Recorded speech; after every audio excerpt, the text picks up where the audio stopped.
It was supposed to be a quiet weekend in the countryside.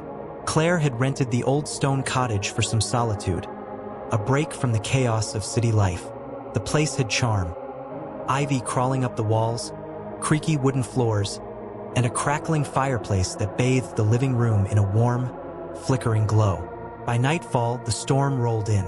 Thunder rattled the windows, and rain lashed against the panes in relentless waves. Claire wrapped herself in a blanket and settled into the couch, a steaming cup of tea in her hands.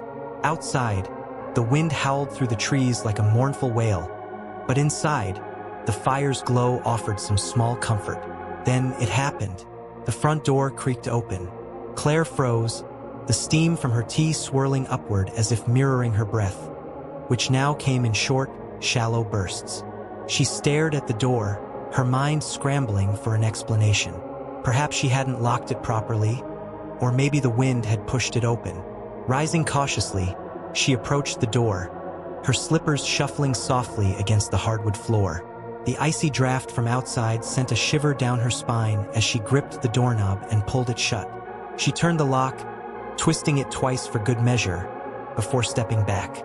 The house was silent again, save for the occasional crackle of the fire and the rhythmic drumming of the rain. Claire shook her head and laughed nervously, chastising herself for being so jumpy. But just as she turned away, the door opened again. This time it was slow, painfully slow. The hinges groaned like a dying breath, the sound slicing through the stillness of the room. Claire's heart pounded in her chest. She stared, frozen, as the door swung wide, revealing nothing but the impenetrable darkness of the storm outside. "Hello?" she called, her voice trembling. No answer. The wind howled louder, almost as if it were laughing at her. Mustering her courage, she stepped forward and peered out into the night. The rain was coming down in sheets, obscuring the landscape, but there was no one there. No footprints in the mud, no signs of life. She slammed the door shut and locked it again, this time sliding the chain across for extra security. As she turned back toward the living room, she nearly jumped out of her skin. The hallway mirror reflected something, a figure standing just behind her. Spinning around, she found nothing. The hallway was empty, but the air felt heavier now, as if the shadows had thickened, pressing against her from all sides.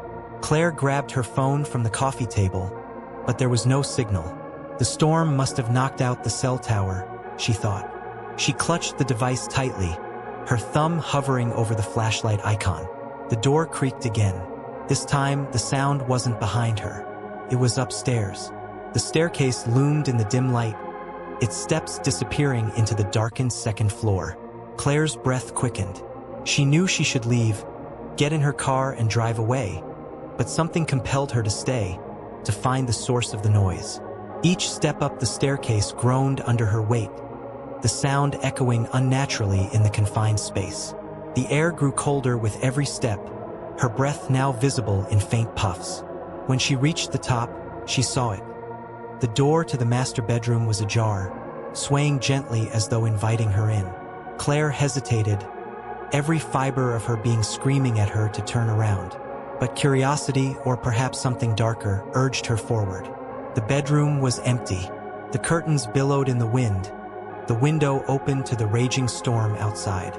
She rushed to close it, the rain soaking her sleeves as she struggled against the stiff latch. When she turned back, her stomach dropped. The closet door was now open. Inside, darkness pooled like ink, deep and impenetrable. The flashlight on her phone flickered as she shone it toward the closet, illuminating only the edges of its yawning maw. And then, a noise. Tap, tap, tap. It came from inside the closet, soft, deliberate, and far too human. "Who's there?" she whispered, her voice cracking. The tapping stopped. And then a whisper, low and guttural, as though spoken through a mouthful of gravel. "Come closer." Claire's blood ran cold. She stepped back, her phone trembling in her hands. The flashlight flickered again, and for a brief moment, it illuminated a face. Pale, hollow, eyes that were nothing but black voids stared back at her. Lips curled into a grin that stretched far too wide. She screamed, dropping her phone as the light blinked out. The room plunged into darkness, and she could hear it now. Footsteps rushing toward her. She bolted down the stairs, her breath hitching in panic. The door was still ajar, swinging wildly in the wind.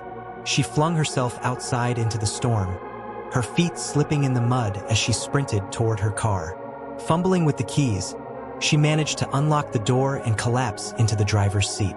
She turned the key in the ignition, but the engine sputtered and died. In the rearview mirror, she saw the front door of the house slam shut. Her phone buzzed in her lap, startling her. She picked it up with trembling hands and read the message on the screen. "You left the closet open." The breath caught in her throat as she felt it. Fingers, cold and skeletal, brushing against the back of her neck.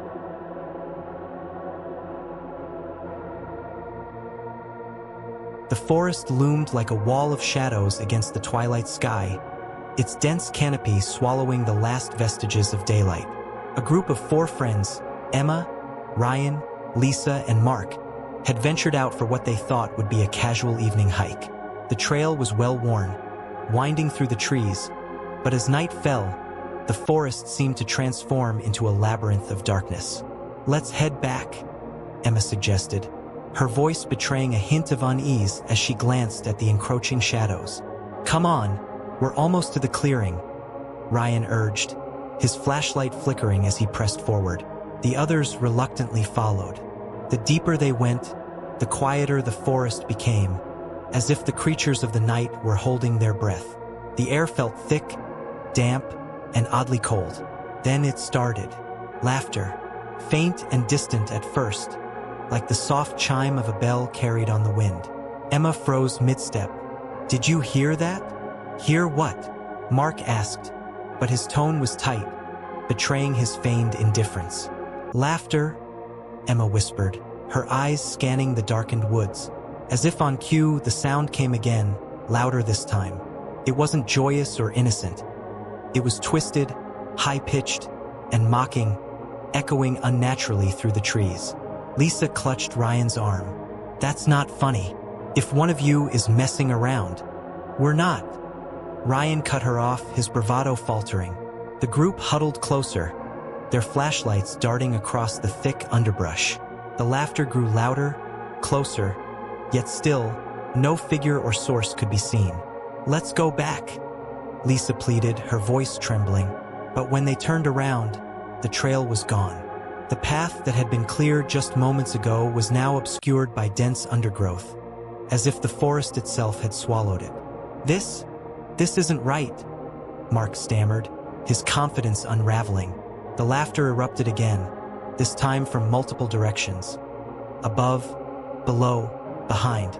It surrounded them, a symphony of malice that sent chills crawling up their spines. Ryan tightened his grip on his flashlight. "Stay close. We'll find our way back." They pressed on, weaving through trees that seemed to shift and close in on them. The laughter continued, growing more erratic, interspersed with whispers too low to make out. Every rustle of leaves, every snapping twig made their hearts race. And then, the beam of Emma's flashlight caught something. Eyes, a pair of glowing yellow eyes peering out from the darkness. "Did you see that?" she hissed, gripping Mark's sleeve. Before he could respond, more eyes appeared, dozens of them blinking into existence, scattered among the trees. They weren't human. They weren't animal. They were something else entirely, something watching, waiting. The laughter ceased. A deafening silence fell over the forest, so heavy it pressed against their eardrums. And then came the sound of footsteps, slow, deliberate, and impossibly loud on the forest floor. "Run," Ryan whispered. They didn't need to be told twice. The group took off, weaving through the trees, their flashlights bouncing wildly. The footsteps followed, impossibly fast, always just behind them. Lisa tripped, letting out a sharp cry as she hit the ground. Emma and Mark doubled back to help her, but when they looked down, their blood ran cold. Lisa was gone. Her flashlight lay abandoned on the ground, its beam cutting through the mist that now clung to the forest floor like a shroud. "What? Where is she?" Emma choked, her voice barely audible over the pounding of her heart. "We have to keep moving," Ryan urged. Though his face was pale, his eyes wide with terror, they ran blindly, their breaths coming in ragged gasps. The trees seemed to stretch endlessly, the forest a never-ending maze. And then they burst into the clearing, a wide, open space bathed in eerie moonlight. For a moment they thought they were safe, but then they saw it. Lisa stood in the center of the clearing, her back to them. "Lisa!" Mark called out, relief flooding his voice as he ran toward her. "Wait!" Emma screamed, but it was too late. Mark reached Lisa and placed a hand on her shoulder. She turned, and they all froze in horror. Her face was wrong. Her eyes were black pits. Her mouth stretched into an unnatural grin that split her cheeks. Her laughter, low, guttural, and inhuman, erupted from her throat. Mark stumbled back, but it was too late. The shadows from the forest surged forward, tendrils of darkness wrapping around him and pulling him into the void. Ryan and Emma screamed, but their voices were swallowed by the rising laughter. It echoed from every direction, growing louder and louder until it was unbearable. Emma grabbed Ryan's hand, and they bolted back toward the forest, desperate to escape. But the trees seemed alive, their branches clawing at them, pulling them back. And then the laughter stopped. Emma turned to Ryan, her heart racing. "Are you okay?" But Ryan didn't respond. She looked down at their hands, and her blood turned to ice. The hand she was holding wasn't Ryan's. It was cold, bony, and ended in sharp, claw-like fingers. Slowly, she turned her head. Ryan was gone, and the thing holding her hand smiled with a mouth full of jagged teeth. The last sound she heard was the laughter, rising once more as the shadows consumed her. It was an unremarkable Tuesday night, and Emily had just settled into bed with her favorite book. Outside, the wind whispered through the trees, and the occasional creak of the old house added to the solitude. She relished the quiet. Living on the outskirts of town had its perks. The closest neighbor was nearly a mile away, and the long, winding road leading to her home was rarely traveled after dark. The clock struck midnight, its chime reverberating through the empty halls. Emily turned a page, her focus entirely on the story, when a sharp sound jolted her upright. "Knock! Knock!" The sound echoed through the house, coming from the front door. Emily froze. Her heart pounded against her ribs as she stared at her bedroom door. Who could possibly be knocking at this hour? The road was desolate, and she hadn't seen a single set of headlights all evening. She tried to dismiss it. Maybe it was just the wind, or her imagination playing tricks. But then, knock! Knock! This time it was louder, more deliberate. Emily slid out of bed, her bare feet touching the cold wooden floor. Grabbing her phone, she tiptoed down the hallway, her pulse quickening with each step. She reached the living room and peeked through the curtain. The porch light barely illuminated the figure standing just beyond its reach. A man, tall and motionless, his face obscured by shadow. Her throat went dry. Should she answer? Call the police? Before she could decide, the man knocked again. 3 sharp raps that reverberated through her chest. "Who's there?" she called out, her voice trembling. The man didn't respond. Instead, he took a step closer, his features still hidden. Emily's hand shook as she locked the deadbolt, her other hand clutching her phone. She glanced at the screen, no signal. Of course, the storm earlier must have knocked out the cell tower. "Go away!" she shouted, mustering all the authority she could. Silence. Emily's breath hitched. Maybe he'd left.